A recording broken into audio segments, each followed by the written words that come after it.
Hello everyone, welcome to my channel. ఎలా ఉన్నారు friends? బాగున్నారా?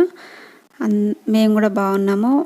మన ఛానల్ని ఎవరైనా ఫస్ట్ టైం చూసినట్లయితే తప్పకుండా లైక్ చేయండి ఫ్రెండ్స్, అలాగే సబ్స్క్రైబ్ కూడా చేసుకోండి. ఈరోజు సండే వ్లాగ్ అయితే షూట్ చేస్తున్నాను మార్నింగే. పిల్లలకి ఆల్రెడీ నేను బ్రేక్ఫాస్ట్ ప్రిపేర్ చేసి తినిపించాను. వాళ్ళైతే ఆడుకుంటూ ఉన్నారు. మా వారు బయటికి వెళ్ళిండనమాట చికెన్ తీసుకురావడానికి. నేనైతే బగారా రైస్ చేద్దాము, చికెన్ కర్రీ చేద్దామని అనుకున్నాను. ఈరోజు సండే కాబట్టి అయితే బగారా రైస్ కోసం బియ్యం కడిగి నానబెట్టాను. బగారా దినుసులు కూడా తీసి పక్కన పెట్టాను. కొత్తిమీర, పుదీనా, ఆనియన్, పచ్చిమిర్చి, కరివేపాకు అన్నీ తీసి పక్కన పెట్టుకున్నాను. మా వారు వచ్చారు, అలాగే చికెన్ తీసుకొచ్చారనమాట. అయితే చికెన్ కర్రీ కొంచెం తర్వాత అంటే రైస్ పొయ్యి మీద వేసిన తర్వాత వండుదామని పక్కన పెట్టాను. ఇప్పుడైతే బగారా రైస్ ప్రిపేర్ చేస్తున్నాను. గిన్నె పెట్టి స్టవ్ ఆన్ చేసుకొని కొంచెం నెయ్యి, ఆయిల్ వేసాను, బగారా దినుసులు వేసాను, అలాగే పచ్చిమిర్చి, ఆనియను, పుదీనా, కొత్తిమీర, అలాగే ఒక టమాటా కూడా వేసాను అనమాట. వేసి మంచిగా వాటిని ఆయిల్లోనే ఫ్రై చేస్తున్నాను. చాలా రోజుల నుండి బగారా రైస్ చేయట్లేదన్నమాట. ఎప్పుడు నార్మల్గా రైస్, చికెన్ కర్రీ చేస్తున్నాను. అయితే పిల్లలు కొంచెం ప్రశాంతంగా నిమ్మలంగా తింటారు కదా అన్నట్టుగా ఈరోజు బగారా రైస్ చేస్తున్నాను. పిల్లలకు కూడా చాలా ఇష్టం బగారా రైస్ అన్న, లేదు అంటే ఇట్లా వెజిటేబుల్స్ రైస్ అన్న ఇష్టం అన్నమాట. అయితే చికెన్ కాంబినేషన్ బగారా రైస్ బాగుంటుంది కదా, అందుకోసమే నేనైతే చేస్తున్నాను. ఇక్కడ ఒక స్పూన్ అల్లం వెల్లిగడ్డ పేస్ట్ వేసాను, అలాగే ఒక అర స్పూన్ వరకు ధనియా పౌడర్ కూడా వేసాను అనమాట. వేసి కలిపి కొంచెం ఫ్రై అయిన తర్వాత ఇక్కడ ఎసరు పోస్తున్నాను. ఇక్కడ ఎసరు వచ్చేసి ఎట్లా అంటే ఒక గ్లాస్కి గిలాసన్నర వాటర్ అయితే పోసుకోవాలన్నమాట. ఇక్కడ నేను చూపిస్తున్న గిన్నె నిండా బియ్యం తీసుకున్నా కాబట్టి ఈ గిన్నెతోటే కొలత తీసుకుంటున్నాను. ఒక గిన్నె బియ్యానికి ఆ గిన్నెతోటి నిండుగా వాటర్ పోసి మళ్ళీ హాఫ్ వాటర్ అయితే పోసాను. అలాగే సాల్ట్ వేసి ఈ ఎసరు అన్నది మసలే పట్టే వరకు హై ఫ్లేమ్లో పెట్టి నేను మసలే వరకు అయితే కూరగాయలు అంటే ఆనియను, పచ్చిమిర్చి, చికెన్ ఇవన్నీ కట్ చేస్తానన్నమాట. ఇవన్నీ కట్ చేసి చికెన్ కర్రీ చేస్తా. ఆ లోపు ఇటు రైస్ అవుతుంది, అలాగే చికెన్ కర్రీ కూడా అవుతుంది కదా. పిల్లలు ఆకలి అనే లోపే నేను వంట ప్రిపేర్ చేస్తానన్నమాట. వాళ్ళకి ఆల్రెడీ నేను తల స్నానాలు చేయించాను. బ్రేక్ఫాస్ట్ చేసిన తర్వాత ఒక 1 అవర్ అలా ఆడుకున్నారు. తర్వాత వాళ్ళకైతే స్నానాలు చేయించి మళ్ళీ ఆడుకుంటూ ఉన్నారు. ఇప్పుడైతే బియ్యం మంచిగా నానినాయి కాబట్టి ఎసరు కూడా మసులుతూ ఉన్నది మంచిగా. ఇప్పుడైతే బియ్యంని కడిగి ఈ ఎసరులో వేస్తున్నాను అనమాట.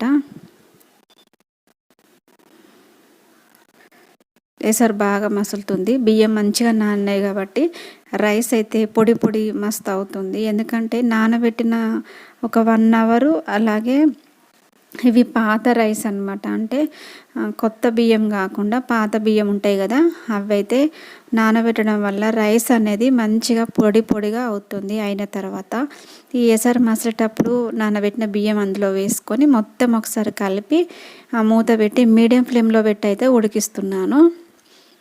ఈరోజు బగారా రైస్ అనమాట. మా పిల్లలకి చాలా ఇష్టము. ఎప్పుడు అంటే చేసినప్పుడు చాలా ఇష్టంగా తింటారనమాట. ఇక్కడ రైస్ అయితే ఉడికిందనమాట. ఇప్పుడు ఫుడ్ కలర్ కొంచెం యాడ్ చేశాను. మరి ఫుడ్ కలర్ వేస్తేనే కదా కొంచెం బగారా రైస్ లాగా కనిపిస్తుంది కాబట్టి నేనైతే కొంచెం యాడ్ చేశాను. లేదు అంటే పసుపు కొంచెం వాటర్లో కలిపి వేయవచ్చు, లేదంటే పాలల్లో కూడా కలిపి వేయచ్చు. కాకపోతే నేను ఏంటంటే కొంచెమే ఫుడ్ కలర్ అయితే వాటర్లో కలిపి వేసాను అనమాట. ఇప్పుడు సిమ్లో పెట్టాను స్టవ్. అన్నం అనేది ఉమ్మగిలాలి.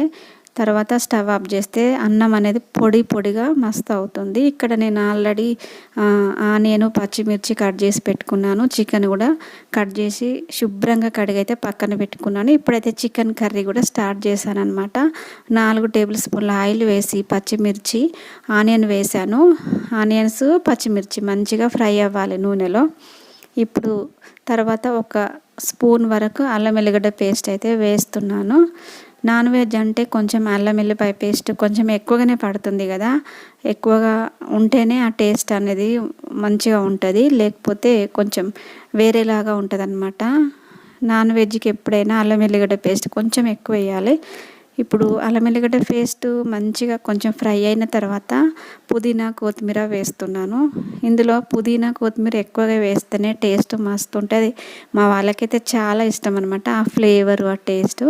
అందుకోసమే నేనైతే పుదీనాని ఎక్కువగా యూజ్ చేస్తూ ఉంటా. అంటే ఈ చికెన్ కర్రీలోనే కాకుండా ఏ కర్రీలో అయినా పుదీనా, మెంతికూర ఇవి ఎక్కువగా యూజ్ చేయడం వల్ల టేస్ట్ చాలా బాగుంటుంది. అలాగే మనకి మంచి స్మెల్ కూడా వస్తూ ఉంటుంది కూర అంతా. ఇప్పుడు కొంచెం పసుపు వేసి అంతా కలిపి ఆల్రెడీ నేను చికెన్ అయితే కడిగి పెట్టుకున్నాను కదా, అందులో వేస్తున్నాను అనమాట. ఆయిల్లో వేసి అంతా పసుపు, నూనె అంతా చికెన్కి పట్టేటట్టు అయితే కలుపుకోవాలి. కలుపుకున్న తర్వాత మూత పెట్టి ఒక 2 మినిట్స్ అలాగే ఉడికిస్తున్నాను. ఫ్రై చేద్దాం అనుకున్నా, కాకపోతే బగారా రైస్లోకి కొంచెం సూప్ లాగా ఉంటేనే బాగుంటుంది కదా, అందుకోసమే నేను ఇక్కడ ఫ్రై చేయట్లేదు, కూరలాగా చేస్తున్నాను అనమాట. అంటే ఎసరు వేసి చారు చేస్తున్నాను. ఈ చికెన్ కొంచెం ఉడికిన తర్వాత సాల్ట్ కూడా వేసాను. సాల్ట్ వేసి మళ్ళీ కొంచెం ఉడికిన తర్వాత అప్పుడు ఇందులో అయితే కారం యాడ్ చేస్తున్నాను. కారం అనేది మరీ ఎక్కువగా వేయట్లేదు, ఎందుకనంటే పిల్లలకి ఎక్కువగా ఉంటే తినరు కాబట్టి జస్ట్ ఒక 2 స్పూన్స్ మాత్రమే కారం వేసాను. అంటే లైట్గా కారం ఉంటుంది, మరీ ఎక్కువగా ఏముండదు అనమాట.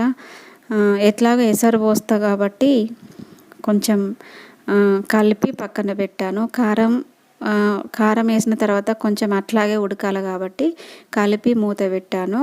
మళ్ళీ ఒక 1 మినిట్ వరకు తీసి మళ్ళీ అంతా కలుపుకొని మనకు కావలసినంత ఎసరు అయితే పోసుకున్నాం అన్నమాట.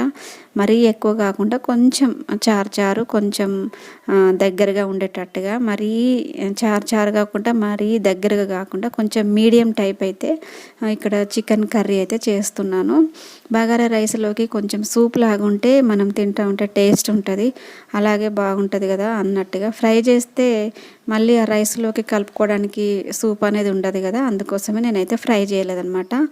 ఇక్కడ ఎసరు పోసి కలిపి మూత పెట్టి మరొక 2 మినిట్స్ అయితే ఉడికిస్తున్నాను అనమాట. ఉడికించిన తర్వాత ఇందులో ఆల్రెడీ చికెన్ అయితే మంచిగా ఉడికిపోయింది.